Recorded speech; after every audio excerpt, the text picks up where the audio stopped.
Hi hello नमस्कार. मी अमरज्योती खेडकर. कशा आहात तुम्ही सगळे? मस्त ना? मी पण मस्त.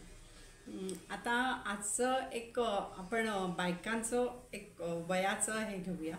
एक 40पासून 60पर्यंत. तर कसं आहे की बघा, पूर्वीच्या काळी लग्न लवकर होत होती, त्यामुळे साधारण 30 वयापर्यंत मुलं वगैरे होत होती. त्यामुळे तो जो प्रॉब्लेम आहे तो यायचा नाही. आणि आत्ता कसं होतं, लग्नच मुळात खूप उशिरा होतात आणि त्यामुळे 25 नंतरच मुली लग्नाचा विचार करतात. त्यामुळे मग कसं होतं की मुलं व्हायला अजून वेळ लागतो. म्हणजे त्यांची 30शी उलटून जाते, काही काही जणांची 35शी उलटून जाते आणि मग मुलं होतात. त्यामुळे मग जर काय होतं की ह्यांचा मेनोपॉजचा काळ कधी आहे, 45 ते 50च्या मध्ये कधीही होऊ शकतं. तर त्यावेळेला ते हार्मोनल चेंजेस होतात आणि त्यामुळे त्यांच्या शरीरामध्ये फरक पडतात. म्हणजे काय होतं की चिडचिड होणं, अचानक गार आहे सगळीकडे बाहेर तरी अचानक घाम येणं, किंवा असं काही काम करावंसं वाटू नये, किंवा असं उत्साह वाटत नाही. कधी कधी कधी कधी अतिउत्साह वाटतो. अशा बऱ्याचशा गोष्टी म्हणजे होतात त्या काळामध्ये. आणि ह्याच्यावर मात्र मला असं वाटतं, डॉक्टरांचा सल्ला जेव्हा असं व्हायला सुरुवात होते तेव्हा आपल्या गायनिक डॉक्टरांचा सल्ला नेहमी घेतला पाहिजे. म्हणजे जी आपल्या आयुष्यात चिडचिड होते किंवा ज्या गोष्टी होतात त्या होणार नाही. आणि त्याच वेळेला जर पहिली मुलगी जर तुम्हाला झाली असेल 32-33व्या वर्षी, तर ते आई 45 वर्षाची होते, त्यामुळे त्या मुलीचं पण हे सुरू होतं, म्हणजे हार्मोनल चेंजेस सुरू होतात आणि त्या मुलीच्या शारीरिक ह्याच्यात बदल पडत असतात, म्हणजे बदल होत असतात.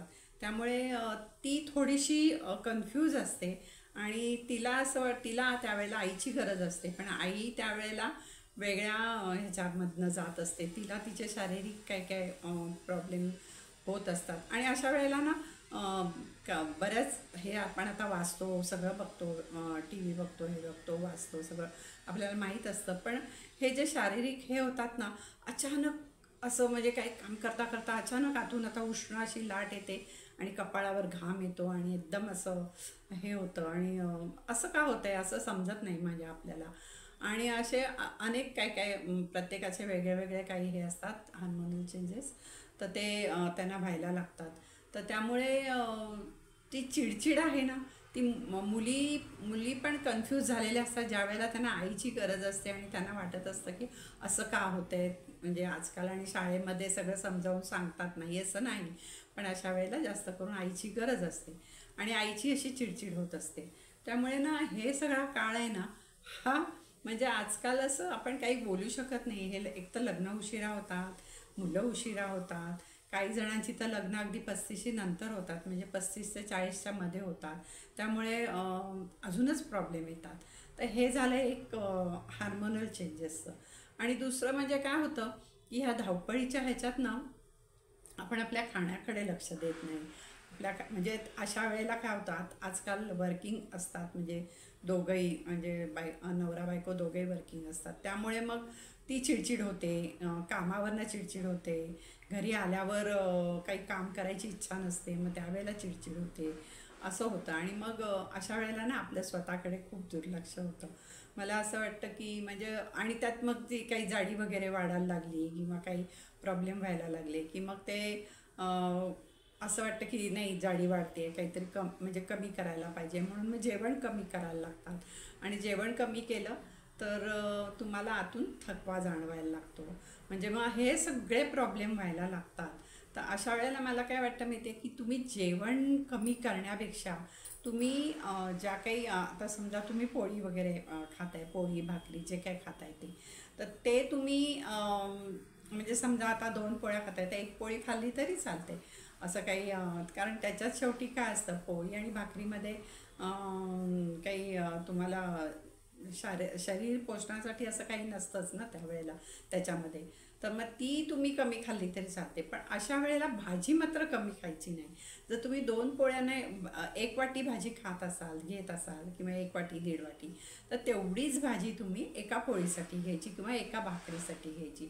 1 वाटी जर डाळ खात असाल तर तुम्ही असा नाही विचार करायचा की मी आता एकच पोळी खाते, मला एवढी कशाला डाळ पाहिजे, एवढी कशाला भाजी पाहिजे. नाही, भाजी तेवढीच खायची.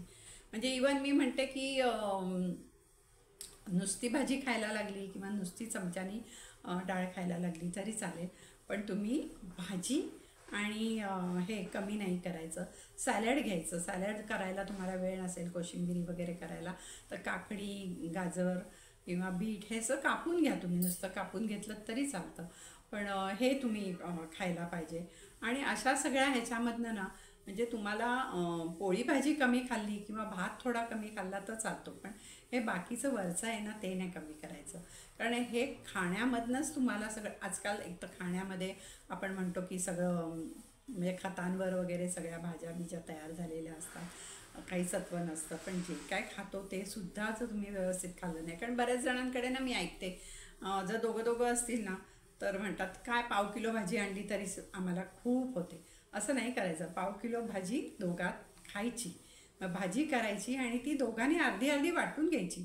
भले तुम्ही 2 पोळ्यांबरोबर खा, 3 पोळ्यांबरोबर खा, 1 पोळीबरोबर खा. 1 पोळीबरोबर खाल्ली तरी तेवढीच भाजी खायची, 2 बरोबर खाल्ल्या तरी तेवढीच भाजी खायची. म्हणजे भाजी पोटात जाणं गरजेचं आहे. भाजी खायला पाहिजे, डाळ खायला पाहिजे. नंतर कोशिंबिरी जमत नसेल तर सॅलड म्हणजे नुसतं तुम्ही कापून घ्या, ते खायला पाहिजे. मुळा खाऊ शकता तुम्ही. नंतर काकडी, गाजर, बीट हे तुम्ही खाऊ शकता, तर हे तुम्ही खात जा. आता आपल्याकडे आवाकाडो वगैरे खूप महाग आहे, म्हणजे आणू शकत नाही आपण, कारण एवढंसा आवाकाडो आणलं तर 200-250 रुपयाला मिळतं. पण आवाकाडो खूप छान आहे स्किनसाठी, केसासाठी. पण ज्यांना शक्य आहे त्यांनी खा, पण आपल्या इकडे एवढे चांगले मिळत पण नाहीत. पण म्हणजे सांगते की ह्या ज्या भाज्या आहेत म्हणजे काकडी वगैरे हे तुम्ही सॅलड हे तुम्ही खात जा.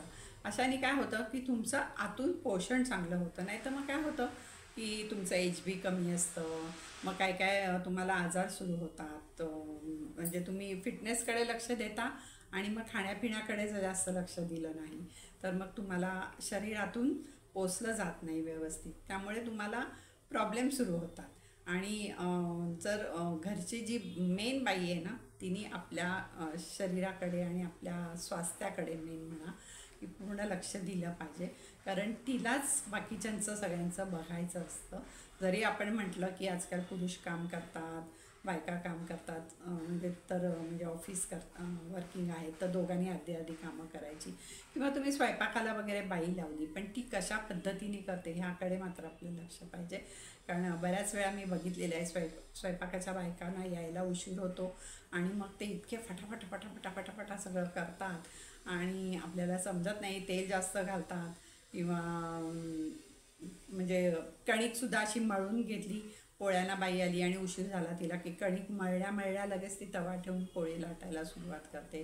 हे जे प्रॉब्लेम होतात ते होऊ शकतात. म्हणजे हे त्यामुळे थोडंसं लक्ष द्यायचं एक तर आपल्या शरीराकडे. आणि एक लक्ष ठेवा, मेनोपाज होणं हे काही वेगळं नाही आहे, हे प्रत्येकाला ह्यातून जावंच लागतं. हे हॉट फ्लॅश वगैरे येणं किंवा बाकीचे कोणाला काही प्रॉब्लेम होत असतील तर ते होणं हे काही वेगळं नाही, प्रत्येकाला त्याच्यातनं जावंच लागतं.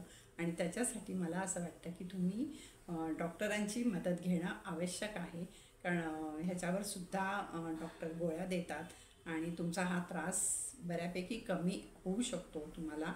आणि मग जे काय म्हणजे दुखणी आहेत, म्हणजे म्हणतात की मेनोपॉज नंतर कॅल्शियम आपल्या शरीरात तयार होत नाही, मग अशा वेळेला कॅल्शियमची सप्लिमेंट म्हणजे घ्यावी का न घ्यावी हे डॉक्टरांना विचारून ठरवावं. आपल्या मनाने कधीही गोळ्या घेऊ नये किंवा बंद करू नये, तर ते डॉक्टरांना विचारावं. जर तुमचं HB कमी असेल तर तुम्ही गोळ्या सुरुवातीला तुम्हाला डॉक्टर देतील की ह्या गोळ्या घ्या किंवा हे खा वगैरे, पण जास्तीत जास्त तुम्ही तुमच्या ह्याच्यातनं खाण्यापिण्यातनं जर तुम्ही बघितलं की पालेभाज्या करताना शक्यतो लोखंडी कढईत करा, आमटीला फोडणी देताना शक्यतो लोखंडी कढईत करा आणि मग ती काढून ठेवा.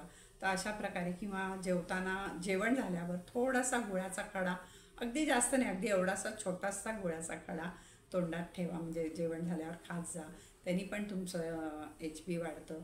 नंतर आता उन्हाळा आहे पण थंडी थोडी सुरू झाली की आळीवाची खीर घेत जा अधूनमधून, त्यांनी पण तुमचं HP वाढतं. अशा छोट्या छोट्या गोष्टी आहेत. आपली नाचणी खूप चांगली आहे, कॅल्शियम पण नाचणीमध्ये खूप चांगलं असतं.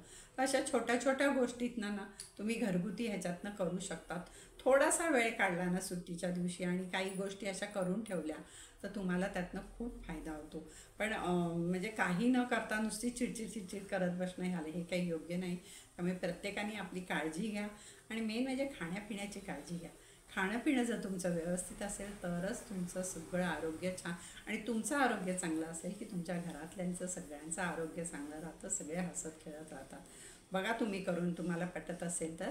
धन्यवाद.